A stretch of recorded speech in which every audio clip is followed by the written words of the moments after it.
ನಮಸ್ಕಾರ ಸ್ನೇಹಿತರೆ, ಜಾನ್ವಿಸ್ ಕಿಚನ್ಗೆ ಸ್ವಾಗತ. ಇವತ್ತಿನ ವಿಡಿಯೋಲಿ ನಾವು ದಿನನಿತ್ಯ ಬಳಸುವಂಥ ಚಟ್ನಿ ಪುಡಿ ಹೇಗೆ ಮಾಡೋದು ಅಂತ ಈಸಿ ಮೆಥಡಲ್ಲಿ ಹೇಳ್ಕೊಡ್ತೀನಿ. ಇದು ಒಬ್ಬೊಬ್ಬರು ಒಂದೊಂದು ಥರ ಮಾಡ್ಕೊತಾರೆ. ನಾನು ಮಾಡೋ ಪ್ರೊಸೆಸ್ಸಲ್ಲಿ ನಾನು ನಿಮಗೆ ಈಸಿಯಾಗಿ ಹೇಳ್ಕೊಡ್ತಾ ಹೋಗ್ತೀನಿ. ಫಸ್ಟ್ ಇದಕ್ಕೆ ಬೇಕಾಗಿರೋಂಥ ಇಂಗ್ರೀಡಿಯೆಂಟ್ಸ್ ನೋಡೋಣ. ಚಟ್ನಿ ಪುಡಿ ಅಂದ ತಕ್ಷಣ ಇದಕ್ಕೆ ಮೇಯ್ನ್ ಇಂಗ್ರೀಡಿಯೆಂಟ್ ಬಂದು ಕಡಲೆಪಪ್ಪು. ಸೊ ಬೇರೆ ಏನು ಇಂಗ್ರೀಡಿಯೆಂಟ್ಸ್ ಬೇಕು, ಎಷ್ಟು ಮೆಜರ್ಮೆಂಟ್ಸ್ ಬೇಕು ಅಂತ ಹೇಳ್ತೀನಿ. ಇಲ್ಲಿ 300 ಗ್ರಾಮಷ್ಟು ಕಡಲೆಪಪ್ಪು ತಗೊಂಡಿದ್ದೀನಿ. ಅದರಲ್ಲಿ ಅರ್ಧನಷ್ಟು ಅಂದರೆ 150 ಗ್ರಾಮ್ಸ್ ಅಷ್ಟು ಒಣಕೊಬ್ಬರಿ ತುರಿ. ನೀವು ಬೇಕಾದರೆ ಇದು ಕೊಬ್ಬರಿ ಪ್ರಮಾಣ ಇನ್ನೂ ಸ್ವಲ್ಪ ಕಮ್ಮಿ ಮಾಡ್ಕೋಬಹುದು, ಕೊಬ್ಬರಿ ಬೇಡ ಅಂದರೆ ಜಾಸ್ತಿ. ಹುಣಸೆ ಹಣ್ಣು 1.5 ಇಂಚಷ್ಟು ತಗೊಂಡಿದ್ದೀನಿ. ಕಲ್ಲುಪ್ಪು ರುಚಿಗೆ ತಕ್ಕಷ್ಟು.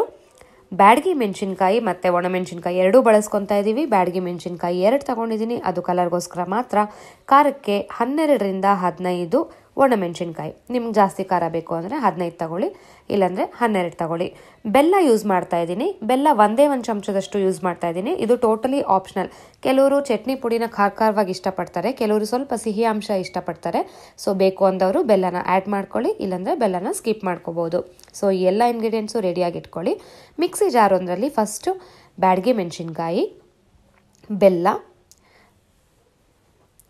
ಉಪ್ಪು, ನಾನು ತೋರಿಸಿರೋ ಎಲ್ಲ ಇಂಗ್ರೀಡಿಯೆಂಟ್ಸಲ್ಲೂ ಈ ಎಲ್ಲ ಫಸ್ಟ್ ಇಂಗ್ರೀಡಿಯೆಂಟ್ಸ್ ಹಾಕ್ಕೊಂಡು ನಾವು ಪೌಡ್ರ್ ಮಾಡ್ಕೊಳ್ಳೋಣ. ಒಣಮೆಣಸಿನ್ಕಾಯಿ ಮತ್ತು ಹುಣಸೆ ಹಣ್ಣು.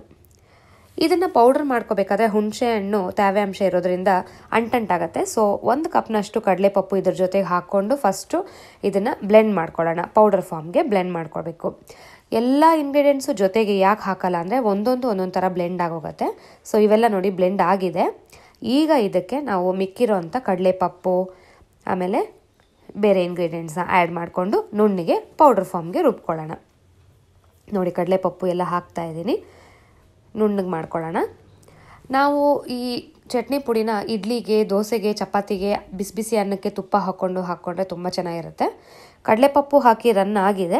ಲಾಸ್ಟ್ ಇನ್ನೇನು ತೆಗಿಬೇಕಪ್ಪ ಅಂದಾಗ ಒಣಕೊಬ್ಬರಿ ತುರಿ ಹಾಕಿ 1-2 ಸಲ ರನ್ ಮಾಡಿದ್ರೆ ಆಯಿತು, ನಮ್ಮ ಚಟ್ನಿ ಪುಡಿ ತಯಾರಾಗಿದೆ. ಈಗ ಇದಕ್ಕೆ ಚಿಕ್ಕ ಒಗ್ಗರಣೆ ಕೊಟ್ಕೊಳ್ಳೋದಷ್ಟೇ. ಒಂದು ಸ್ಟವ್ ಮೇಲೆ ಬಾಣಲಿ ಇಟ್ಟು ಬಾಣಲಿಯಲ್ಲಿ 4 ಚಮಚದ ಎಣ್ಣೆ ಹಾಕಿ, ಎಣ್ಣೆ ಕಾದ ನಂತರ ಸಾಸಿವೆ ಹಾಕೋಣ. ಚಟ್ನಿ ಪುಡಿ 1 ಅಥವಾ 2 ತಿಂಗಳ ಕಾಲ ಸ್ಟಾಕ್ ಇಟ್ಕೋಬೋದು ನಾವು. ಫ್ರೆಶ್ ಆಗಿರುತ್ತೆ, ಚೆನ್ನಾಗಿರುತ್ತೆ. ಇದು ಕೆಡೋ ಚಾನ್ಸಸ್ ಇರಲ್ಲ, ಏಕೆಂದರೆ ನಾವು ಒಗ್ಗರಣೆ ಕೊಟ್ಟಿರೋ ಕಾರಣಕ್ಕೆ. ಸಾಸಿವೆ ಚಿಟ್ಪಟ ಆದಮೇಲೆ ಕರಿಬೇವು ಹಾಕೋಣ. ಕರಿಬೇವೆಲ್ಲ ಗರಿಗರಿ ಆಗಲಿ ಫುಲ್ಲು. ಈಗ ನಾವು ಪ್ರಿಪೇರ್ ಮಾಡ್ಕೊಂಡಿರೋಂಥ ಚಟ್ನಿ ಪುಡಿನ ಬಾಣಲಿಗೆ ಹಾಕಿ 1-2 ನಿಮಿಷ ಫ್ರೈ ಮಾಡಬೇಕು. ಇದು ಫ್ರೈ ಮಾಡಿದಾಗ ಎಣ್ಣೆಯಲ್ಲಿ ಪುಡಿ ಎಲ್ಲ ಹೊಂದ್ಕೊಂಡು ಲೈಟಾಗಿ ಕಲರ್ ಚೇಂಜ್ ಆಗುತ್ತೆ, ಸ್ವಲ್ಪ ಡಾರ್ಕಿಶ್ ಕಲರ್ ಬರುತ್ತೆ. ಸೊ ಆ ಬಿಸಿಗೆ ಪುಡಿ ಎಲ್ಲ ಚೆನ್ನಾಗಿ ಫ್ರೈ ಆದಂಗೆ ಆಗುತ್ತೆ. ನೋಡಿ ಕಲರ್ ಚೇಂಜ್ ನೋಡ್ಬೋದು ನೀವು. ಇಷ್ಟ ಆದಮೇಲೆ ಇದನ್ನು ತಣ್ಣಗಾಗಕ್ಕೆ ಬಿಟ್ಬಿಟ್ಟು ಮತ್ತೆ ನೀವು ಏರ್ಟೈಟ್ ಕಂಟೈನರಲ್ಲಿ ಸ್ಟೋರ್ ಮಾಡಿಕೊಂಡು ಯೂಸ್ ಮಾಡ್ಕೋಬೋದು. ಸೊ ಭಾಳ ಈಸಿ ಅಲ್ವಾ ಫ್ರೆಂಡ್ಸ್? ಚಟ್ನಿ ಪುಡಿ ಹೇಗೆ ಮಾಡೋದು ಅಂತ ತುಂಬ ಜನ ರಿಕ್ವೆಸ್ಟ್ ಕಳಿಸಿದ್ರು. ನಿಮಗೆ ಈಸಿಯಾಗಿ ಅರ್ಥ ಆಯಿತು ಅಂದ್ಕೊತೀನಿ. Thanks for watching my video.